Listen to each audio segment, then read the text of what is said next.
mga idol, ang ganda ng bola ko. Alam mo ba, napakamura lang nito. Sasabihin ko mamaya sa'yo kung magkano to. Okay, ngayon? Tignan mo mga idol, oh. Yung ano niya, yung pagka-rubber niya, napakaganda. Tapos kapit na kapit, oh, mga idol, oh. No? Napakaganda. At yung kulay, ikaw nang bahalang pumili, oh. Tignan mo. Ang daming mga iba't ibang kulay, no? Tapos napakamura pa. Piruin mo, oh. Napakalupit niya, oh. Napakaganda, no? Tapos yung tarpo niya, oh. Oh. Oh. Oh. Oh. Ganda, oh. Mga idol, oh. Sasabihin ko na to kung magkano? 380 lang. May kasama ng pambomba at 2 pin at 1 net. Yes! Oh, tapos napakamura pa. Napakaganda, mga idol. Tingnan mo, oh.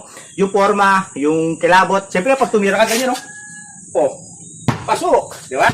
Kaya nga, mga idol, kung magbobola ka na rin, ito na. Lalo na kung luma na yung bola mo, palitan mo na. Kung nangihiram ka naman, mga idol, ito na pagkakataon mo, napakamura lang nito.